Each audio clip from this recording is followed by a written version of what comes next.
Okay. Welcome. I can see a couple of people joining. Hello. Hi.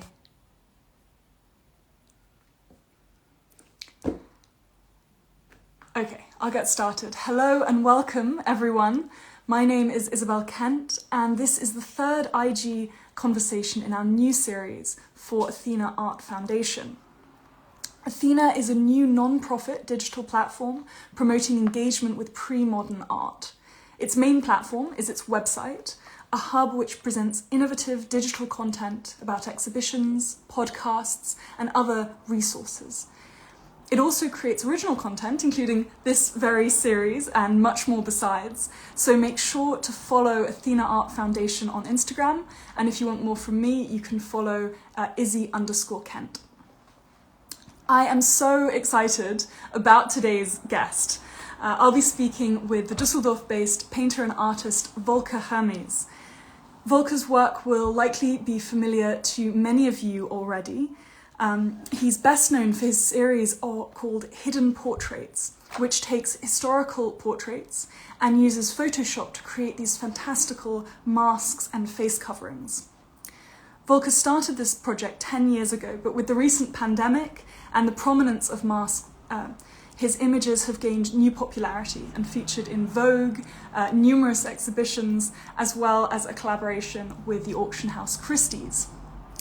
I'm really excited to be talking to Volker about his work and how his transformation of past art, and particularly portraits, makes us reconsider the works themselves and also ideas of representation and self-representation in our current world.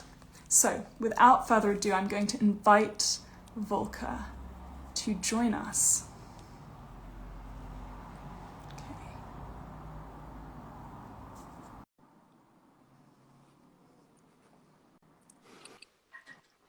Hello, Volker. Hi. Can you see me? I can't see you right now. Oh, you can't see me? Yeah, now I can see you. Okay, great. Hi. Hello, how are you doing? I'm fine, thank you. It's very good to see you. Very good to see you. And where do we find you at the moment? I'm in my studio. Yeah, in Düsseldorf, right? In Düsseldorf right now, yeah. I'm it's here almost all the time. Yeah, working away. I can see one of your creations on the wall. We'll definitely be talking about that soon.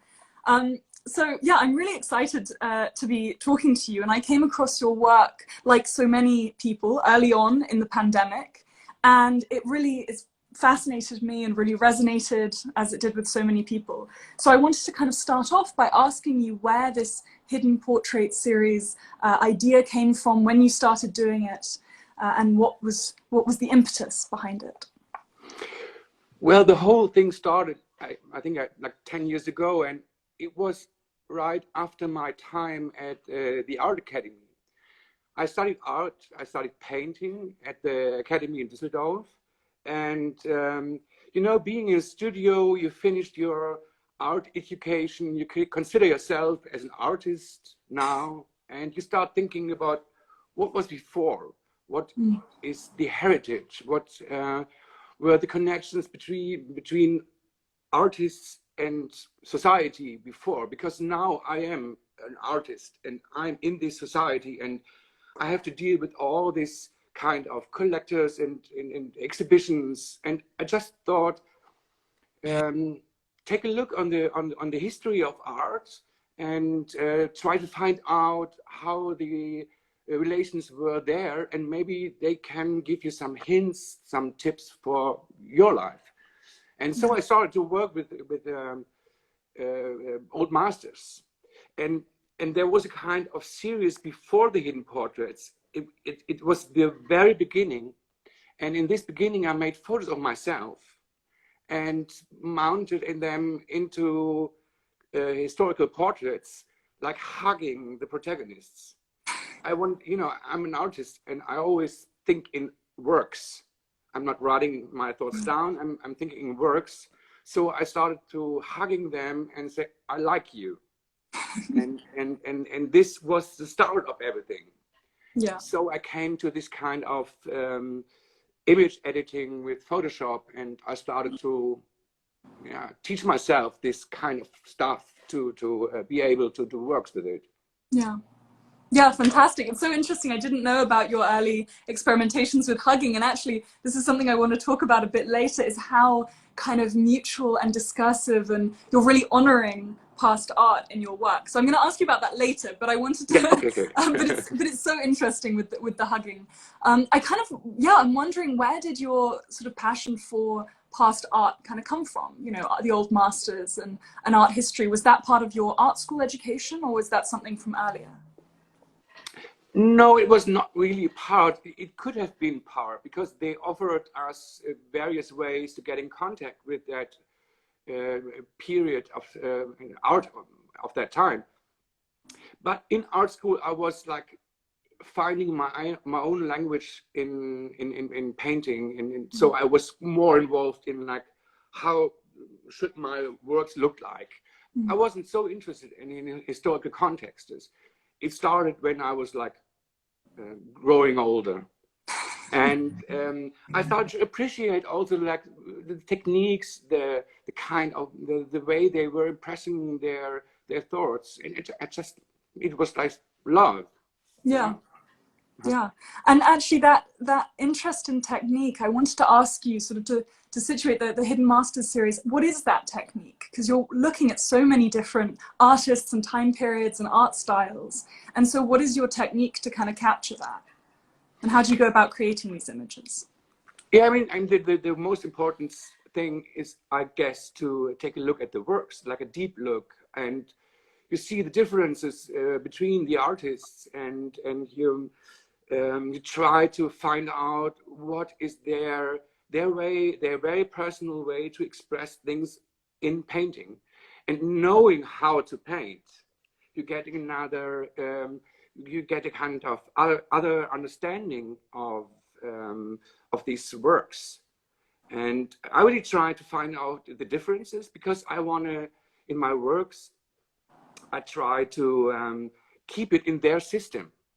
So I have to mostly see what's their system, or what I think that is a system. I'm not an art historian. I'm an artist. I'm looking to this I think work you as being an an artist. artist, not an art historian, probably makes you much better at this than the art historians. No. Most of us don't actually paint or have any idea of of you know the creative process. So yeah, it's really special. Sorry, carry on. Yeah, and then to do this, to manage these modifications, I have to know a bit about their technique, because I want to blend into their system. I have my ideas what I want to do with this work, but I have to take a look. Is it possible, or do I have to find another technique to make it possible? Yeah. For example, a couple of days ago, I published a portrait by Tizian. And this is my second Tizian in 10 years, because I didn't find the way how his, I didn't find a way. I didn't know what to do it. And finally, after 10 years working with that material Photoshop, I found a way to get his sfumato, his kind of blending body into the background, to know how this works. How can I edit something? And so I'm working on 10 Tizians. So Now you've cracked it, and you're just greedy for yeah, all of the Titian. I go for Tizian now.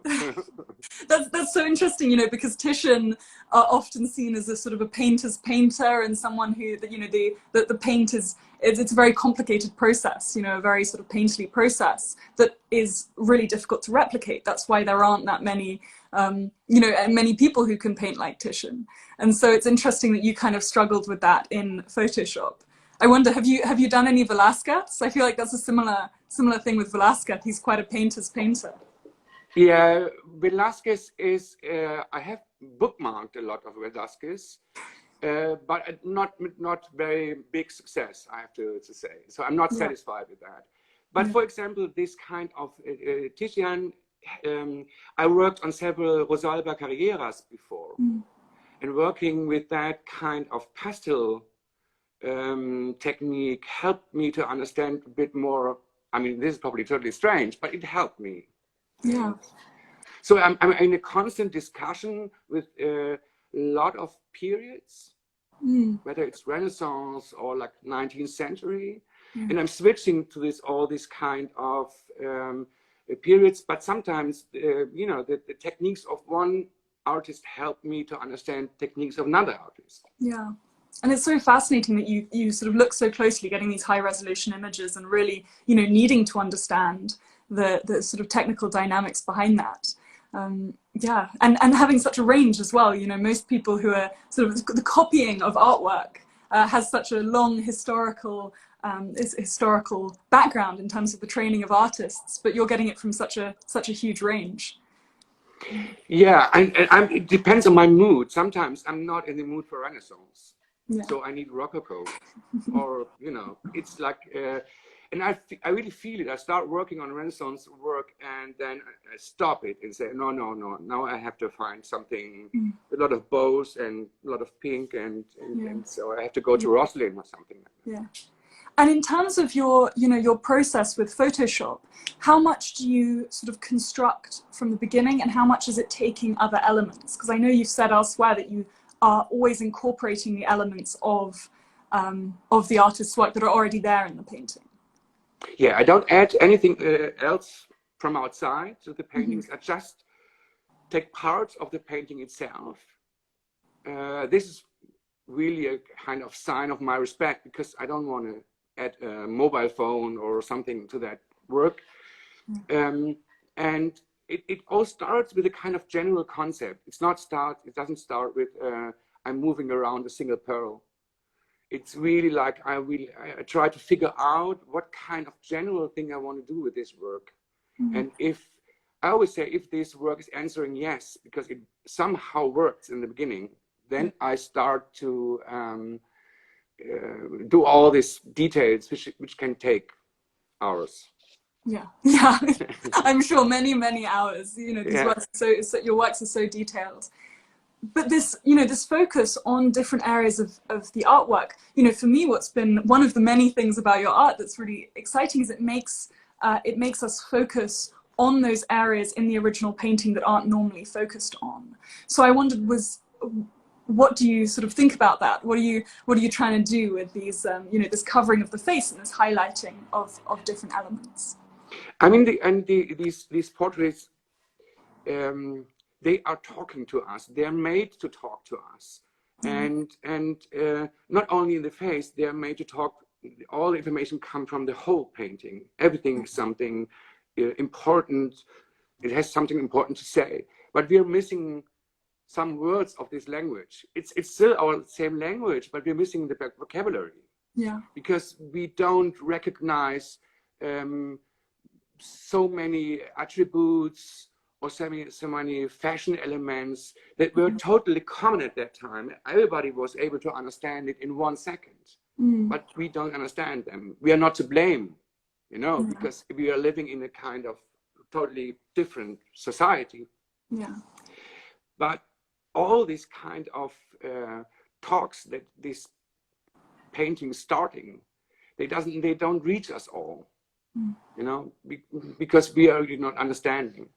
Yeah. And I try to change that, and by blocking the access to the eyes or to the face, which is our really normal and regular way to meet people, like you meet the people on the portrait. And blocking this access makes us a bit insecure and feeling a bit strange about it. And then we start, because we don't have anything else than the rest of the work. Yeah. Then we start to take a look at the rest of the work. And suddenly some very, very golden buttons, or like a huge sleeve or something, you see it suddenly. Otherwise you wouldn't have recognized it. Yeah. Yeah, no, it's brilliant. This way, I think so many people, and this goes for myself as well, you know, you can walk around museums and just focus in on the faces of the portraits and not really pause to look at the extraneous details, you know, because the eyes are the windows to the soul, and all of this idea, you know, we think about things nowadays, particularly through the face. But I think you've sort of called it in some of your writings, the codes of clothing and society. You know, this is something, as you say, we don't really have access to in the same way. have you sort of gone into the historical details? You know, you're so interested in kind of the costume and the clothing. Do you go down the historical side to think about, you know, what are the symbolisms in the paintings as well? Yeah, but of course, I'm researching a lot, but Mm-hmm. I'm not really reading like books about historical fashions or something like that. It's always depending on a work. Mm. If I see something and I don't really know, I don't have a clue why, then I start to research. Mm. And so I didn't read the whole history of fashion or a whole history of portrait paintings beforehand. It's Mm. always when there's a question in a work. Yeah. And it's for me, it's a more natural way of learning because I have this work, this portrait, I want to work with it, and I start researching. Mm-hmm. So over the years, of course, a lot of things came together, and when I see now some works, I immediately know what's going on there because Mm-hmm. I read it for another work. Yeah. Yeah, and it's interesting to think, you know, the artist gives us so many details in a portrait. Once you stop focusing on the face, or just the face, a lot of the really important details kind of come to the fore. The artist is directing us to them by making those pearls incredibly beautiful and luscious and all of these kinds of things of excess. And you know, you've talked and written so wonderfully on this sort of idea of, you know, excess. I mean, how do you think about that? The, you know, the lavishness of some of these costumes. Yeah, I mean, it's simply interesting to know about it. And if you know this kind of vocabulary once, you see it in many paintings from different areas, but in different areas and different periods. And I think this is really, really interesting also for us to go to a museum. If you know about ribbons in a special time or a kind of shape of trousers, you read about it once, then you see it all over. And this gives you a complete new way of dealing with these portraits. You feel like more secure because you are. It's like you learn the language, and you get a bit more of that. What I think that these portraits intended. As I said, they were made to talk to us. Yeah. And I really love the idea that people are going to museums and then they see now like details of a kind of pants or something like that, and then this is a sign of power. Yeah. And then they know why this portrait was made. It was not made for romantic reasons because the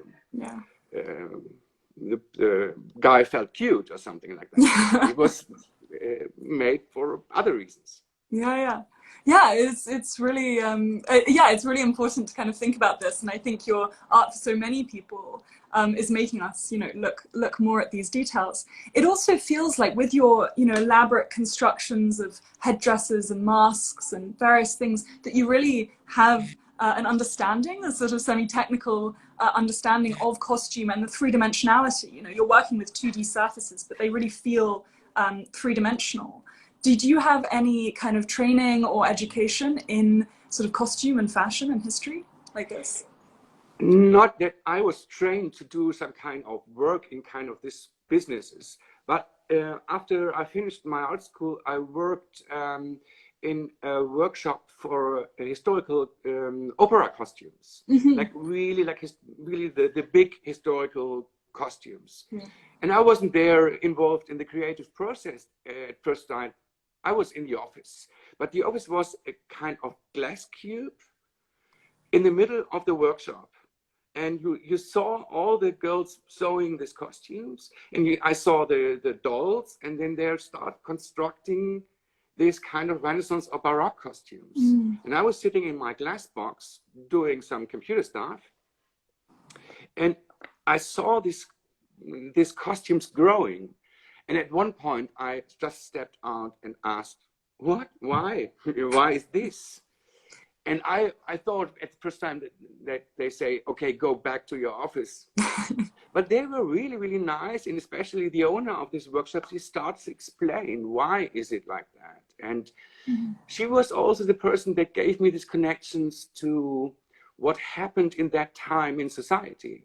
Mm. Like there was a war, you know, then the clothes changed, and then they were totally fascinated by antique times. So the clothes changed, and then the sleeves were like big, the sleeves were thin, the waist was down, the waist was up. And she really explained every detail. And I saw it in a kind of three-dimensional way. I knew how the backside looked when you see the front side. And this really helps me now, because when I'm draping some kind of stola or something like that, I always think, how would it look on the backside? Is it possible? Yeah. How is there not? What is on the backside? Nobody sees it, but I think it's important to make it plausible. Yeah, and it really feels like that. You know, these your artworks, they feel like they could really exist. It could be someone sitting there with this avant-garde face mask, headdress, that would actually be creatable. Like it's not, you know, Yeah. it would be possible to create. And I don't know if you've ever sort of done a little foray down the, you know, if you'd ever like to physically create these, or if you prefer them. I mean, would you like to, or do you prefer them in this sort of 2D imagined space? No, I would love to. If this is going to be real, I'm happy with that. Yeah. I mean, I really try to, you know, if I put too many pearls on a kind of tiny hat, I think, oh, that's too heavy. So, and if it's too heavy, we see it. We see that it's not possible. Yeah. And this is not how these portraits were working. They were like real garments, real hats. So I have to do things that could work. And of course, I would love if some fashion label would, you know, start to do them. So Dior or Yeah. Gucci, welcome. Yeah, as long as, you know, as long as they do it through you, as long as they're not going off and taking your stuff. But I'm sure people who are watching, not stealing yeah, my ideas. Exactly. Just But talk to me. yeah, for sure. Well, you know, you were featured in Vogue. I think it's only a matter of time until this starts to happen. But you know, I eagerly await it. I'm looking forward.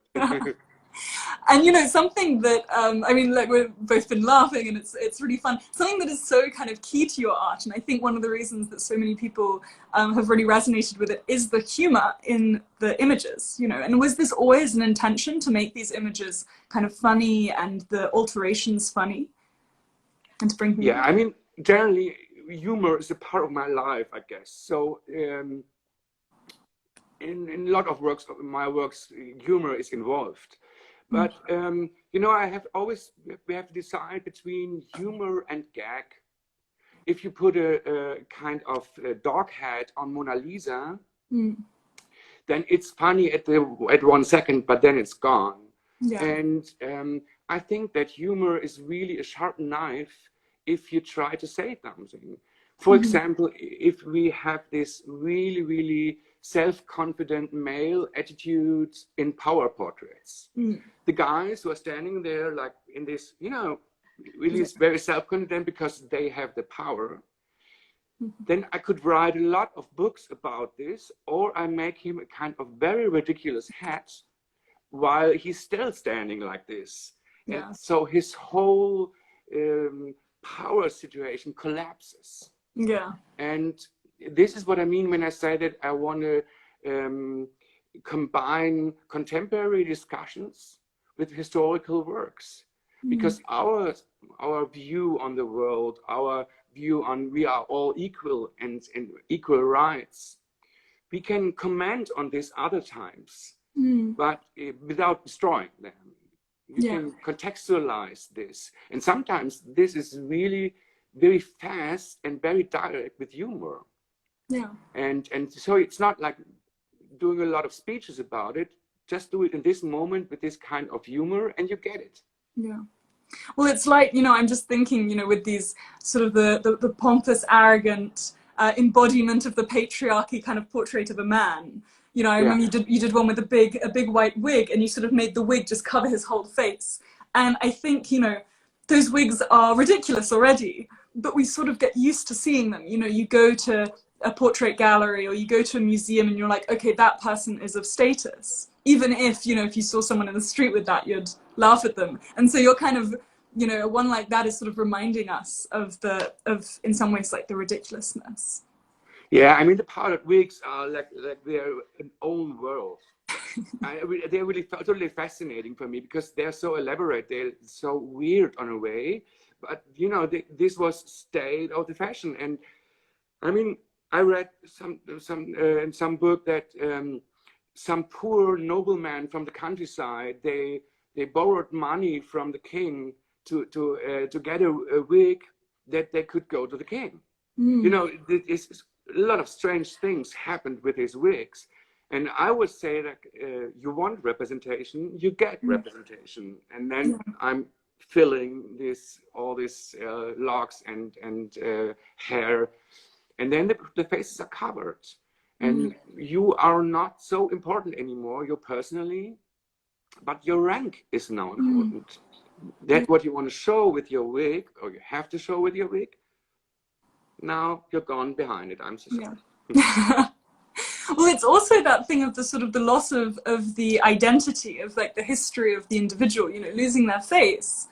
It's, as you say, just the rank rather than the sort of the individual person. And you often work with portraits where they're unidentified. Is that, you know, what is your reason for this idea of like this loss of identity, I suppose? I mean, the identity of the sitter is not that important to me. It's I sometimes do research what they have done, and this also influences my works, but it's not the general concept. The concept is more about the artist. What has the artist done to do this kind of representational portrait? That's why my works are called like Hidden Rembrandt and not Hidden Madame Pompadour. Yeah. So I really try. But sometimes it's important to know what they have done, especially with these real power portraits. But this identity versus surface, this is a kind of very interesting thing, because I think I can see on some works that the face is like, it's painted, but it's not so beautifully painted like the jewelry, for example. And you see that it's not so important that you look like you really looked like, but the jewelry must be perfect. So this kind of representation in portraits you see sometimes in the quality of the garment or the outfits and the face. Yeah. Well, I remember you saying to me in a different conversation how you know the pearls or the number of pearls would be what reflected the price of the work itself. You know, the price of the artwork. Yeah, and so it's kind of like you're accentuating the desires of the sitter if they're paying for all these pearls. You know. Yeah, I mean pearls, like you have to paint a lot of pearls. Also like flowers. If you want to stand in a kind of garden, this is a lot of work. And I mean there's the commissions. And then the painter says, okay, you want a garden, a lot of flowers, a lot of work. I mean, this is like, it's now very, very light talk about it, but you know, I think we can put this all in this information about this commissioned work, about the workshops that many people were working on that. We can all put this in a kind of box of knowledge when we go to museums. And we can, you know, we can unpack this box and we have a lot of material to look at works completely new. Yeah. But, you know, now we're going to museums, and if there's a kind of big room with only portraits, then usually you go there and you're attending a party and you don't know the people. So you take a look at the people's face, who is nice, who's not, who's grumpy, and that's it. And if you have your box of little tiny knowledges, you can go there and you can have a lot of more fun in the party. Yeah. I love this idea of like the little box of knowledge and like picking something out, because that's exactly how I feel, you know, going around a museum and every little thing you learn is another little sort of point on a map or another sort of piece of puzzle or another item in your box. And it really allows people to, or, you know, certainly I find this, you know, it allows you to engage with art that you've never seen before, but engage with it in terms that you sort of taken from here or there. It's the sort of the curiosity. And I think, you know, what your work is doing is really introducing a lot of people to, you know, the sort of the curiosity about old portraits and these details. And then, you know, and then people can go to museums and engage with it. Whereas, you know, you often walk in, you know, I'll walk into the National Portrait Gallery sometimes and think, oh, the 19th century room, it's a huge room of white men, like white stuffy men, and, you know, not think about it at all. Whereas it's, yeah, it's great that, that your art is helping people to engage in that. Do you get feedback around that? You know, have you had messages from people, because you have so many, you know, so many followers, and honestly, I can see messages in the chat right now from people saying how accessible you've made the art. Yeah, I'm really honored and very happy that I get a lot of positive response, really a lot, and this this helps me. Of course, it's very flattering and also very motivational, you know, like but you know, I don't consider myself as too didactic. I'm not really a teacher. I'm an artist, so the results are like artworks. Yeah. But all these things that I said, because they're coming more or less from my heart, because I go to these museums and I really enjoy this kind of art, because the way, this beautiful way of techniques you see, I mean, see Tizian, you know what good painting means, and so I love them deeply from my heart, and it's something that I want to express in works. I mean, you know, I don't want to, you know, stand on the podest and tell people go and so. But if you have your box of knowledge, you can use it everywhere. You know, you can also use it from 19th century to the 14th century. So it's very nice. Yeah, no, it's such a wonderful thing, and you know, we're getting so many comments from people sort of just saying how much you're kind of opening the door and opening people's eyes to this art and this period. Something else about your masks and about on the sort of line of humor is that it feels like a lot of the face masks that you create are kind of riffing off ideas of sort of fetish and bondage and like eroticism in this humorous way. Is that something intentional? And if so, sort of why is it, you know, why did you choose these themes, I suppose? Yes, because they are part of our reality. I mean, we know what these words and mean. The word fetish wasn't existing in the 14th century, I guess, but we know what it means, and there are maybe like two main aspects behind it. First, it's like all this kind of strange love for very, very precious materials. We would call it like fetish today. And you know, this is one word and everybody knows what's going on. So this is kind of our knowledge transferred to a kind of older work, which was existing like 300 years ago. So we can have our mind background transferred to a historical piece. And the second one is what I often think about is how this kind of clothing and this under construction, these corsets, these wigs, they were not really comfortable.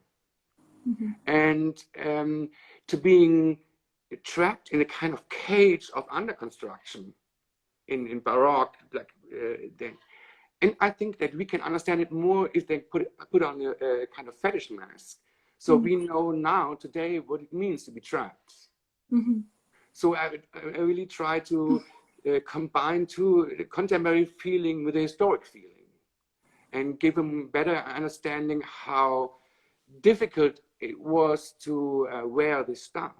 And so it's like a contemporary mind thinks about historic stuff. Yeah. Yeah, and you know, also for me, I think the sort of the way that there's the fetish, you know, it's an aspect of the humor, but it's also there's, you know, I don't think you're intending to be sort of shocking with your art, but there's something about, you know, seeing a not exactly fetish mask, but like a historicized fetish mask that kind of reminds me how avant-garde some of the costumes originally in Yeah. history were, right? Because, you know, if people are showing off new outfits, these outfits were like the height of fashion and, you know, were really, you know, in many examples were really risque. And so it's kind of tapping into that, whereas when we go to museums, we maybe don't notice that so much. Yeah, and they were really edgy, you know. I mean, the people we see on these portraits, they were not regular people. They were like the elite, and we have to keep that in mind, that we don't, you know, the people were not running on the street like that, like going to buy some fruits or something like that. Yeah. So it was really like, and what's on the portrait, it's on top a kind of message that they want to show us. So even they were not running around like this all the time. So it's very edgy, and we understand what we understand today under edgy, like very like on the corner of very eccentric, and this can be told with a fetish mask. Yeah. Yeah. No, I love them in the way that you sort of capture embroidery in the masks and all of these different sort of materials and accessories. But really people, you know, people were wearing costumes, you know, and in some cases, if you go for a sitting, they wouldn't even always be your pals. It would sometimes be kind of the artist, you know, giving you props. Like Rembrandt had so many props that he would give, you know, various sitters and his son, or, you know, whoever he was painting. That's And I'm always really surprised that it works. You know, I mean, I start doing this kind of fetish mask, and then it completely melts with this work. And I think that's so strange, because it's really, really different. But and it doesn't feel like wrong. It feels right. And this is what I'm really surprised of in so many in really so many cases, that it really feels right. Yeah. Well, it's you know, we've talked about this before, how it's, you know, you're trying to be very true to the painting. You know, obviously you're, you know, adding all of these new things, but you're being very true to the artist. And I know you've mentioned how you sometimes take away added elements if you feel like it's too much, if you feel like the artist, you know, the sitter wouldn't actually do that. Yeah, I'm often excusing, and you know, I'm sitting in front of my computer and saying, "Oh, excuse me, Rubens, like I have to do this now." And but sometimes it's too much, and I I also think I always check when I have to do parts darker than the others, because it's in the background. I check whether this darkness is already there in the portrait. If it's not there, I can't do it, because this is not what this work is offering me.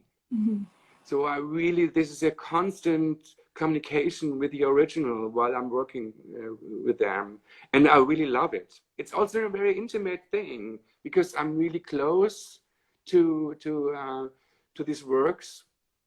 Unfortunately, only on the computer, but this is really like you're getting really close to the brushes of to the brush strokes, and this is really touching.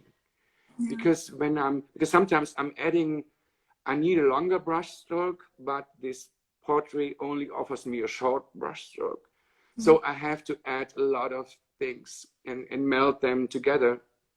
And I'm often quite touched, because I'm so close to this brush stroke.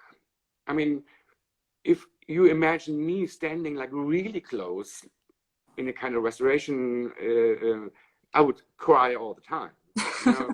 Yeah, that wouldn't be very good if you were an art conservator and you were sort of over the artwork with your, you know, with your swab, taking off the old varnish and just crying onto the painting. And watering the whole thing. No, this is not my maybe it's better that these are on the computer, but make sure not to mess with the electricity of your computer.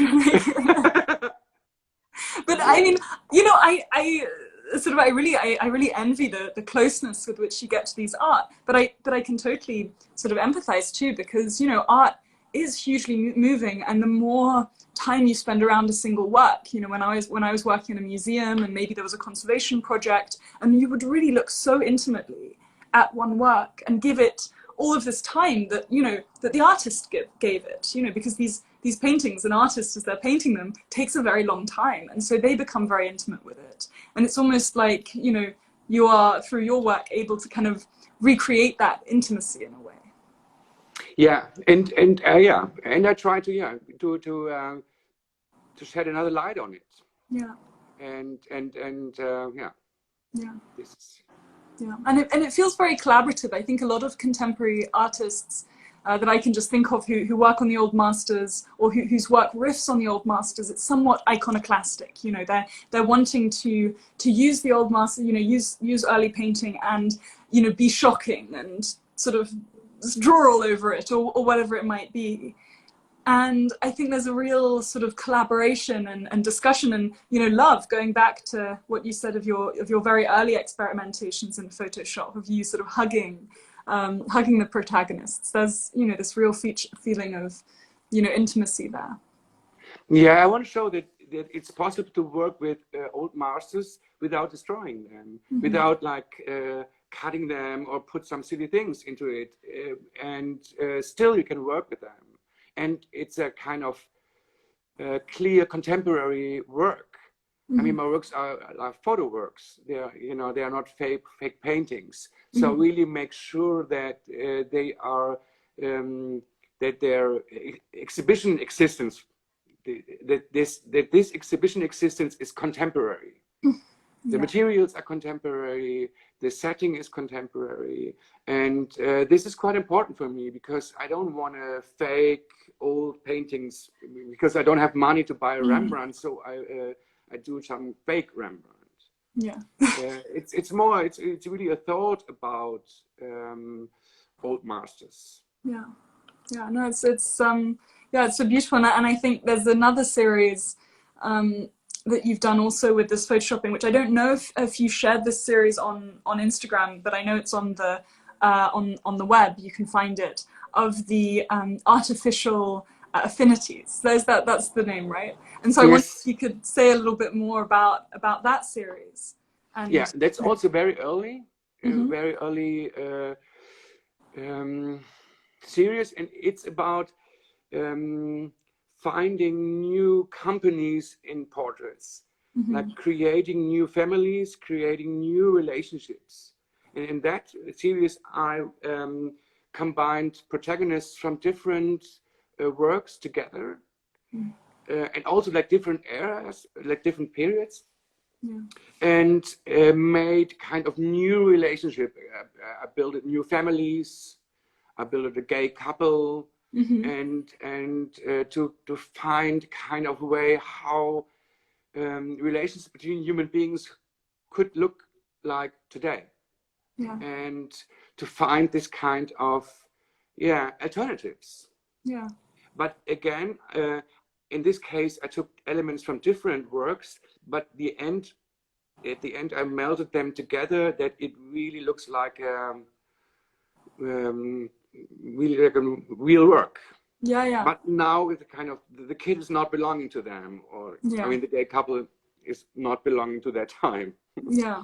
At all. No, that it's a really interesting series, and I know you only have a few of it, because now with the Hidden Portraits series, but it taps into that same sort of interest of interaction, and maybe, I mean, I was thinking about those sort of fake family portraits that you've created, or fake like double portraits that you've created, and it's almost like the relationships within that are then mirrored in your current work with the Hidden Portraits, between the relationship of the sitter and us as the viewer. You know, this sort of artificial connection that we have with this person. I don't know if that was intentional or not, but it's just something that I mean, my intervention make they achieve a kind of how can I express that? They are turning down borders.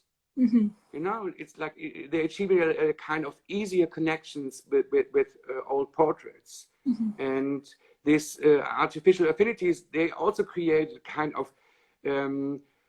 family life, for example, that we know now.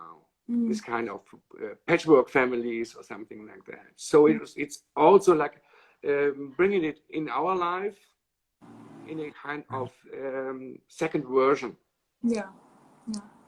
And I think the last thing I kind of want to touch on is the way that you have sort of exploded on Instagram, and the way that Instagram is this sort of platform for art, and whether you see, you know, whenever you post your images, you always have the old master and your new intervention, as you say, you know, your new intervention on the artwork. You know, how do you see Instagram as this platform, and do you think it's how do you feel about this space?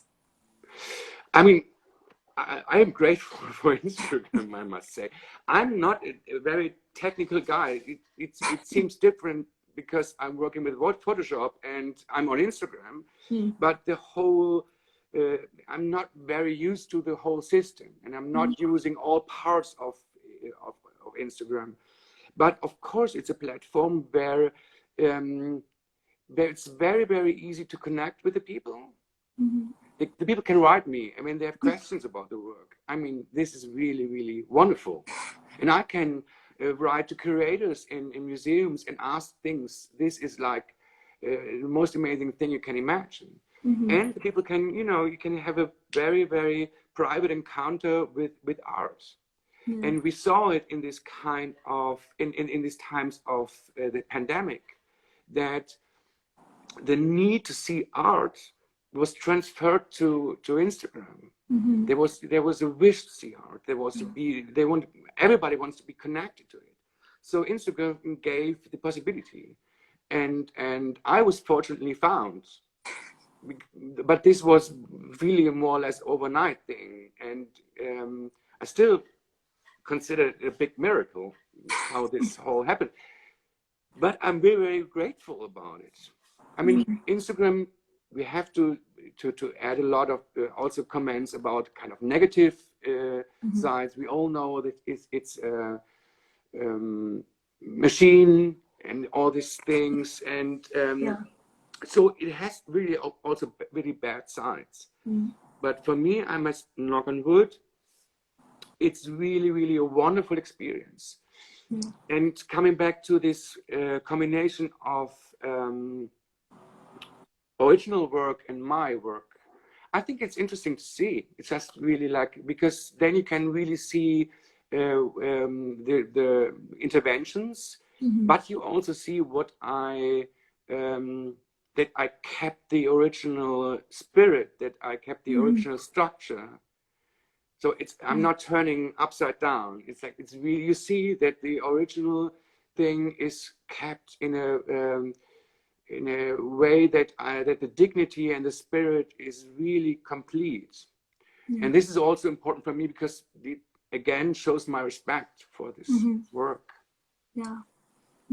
I think it's really wonderful, you know, seeing the old and the new, and it always being connected in that way on your platform, because it, as you say, it makes us look at the old work differently, and it also makes us look at your work differently. But it also, you know, so it gives us this insight into your process. But also the images that are on your Instagram, it's not the artwork. You know, the artwork is what you have on the wall behind you, you know, framed, and the real thing. And so this is like, the Instagram is like a little foray into your process, but it's not, you know, it's not the thing itself. So it's it's kind of nice. I always call it the Instagram existence of this work. And you know, in my backside, you see how work would look like in the real world. And they have this kind of white border, which is in the work. It's not a passepartout. And this is also quite important for me, to show that this is a photographic work. It's not a fake painting. So this is the real life existence. But for the Instagram existence, I think it's very interesting to see the original too. And I also like the idea that it's a start of a research for somebody. I mean, it would be wonderful. No, I think it's really amazing that, you know, you have this platform and that so many people are engaging with your art, which is totally understandable. You said that you're still surprised sometimes by by the traction and saying it's very lucky, but I think it's to all of us who follow you and who admire your art, it feels obvious that it should have this traction because it's so sort of beautiful and fascinating, and making us see this art in new ways. So thank you so much. I feel like we've already gone over time with this interview. I knew it would happen. I knew it would happen because you have so many interesting things to say. But Volker, thank you so much. Before I sign you off and give the final thank you, I just want to say thanks to everyone who was watching. And to say that next week we have another Instagram Live with the wonderful artist and draftswoman Izzy Kent. So make sure to follow Athena Art Foundation and also my own account, which is Izzy_Kent, for more details about that. Okay, Volker, thank you so much. It was such a pleasure to speak with you. It was so, so fascinating. And thank you everyone so much for watching. Thank you. Bye-bye. Bye, Volker.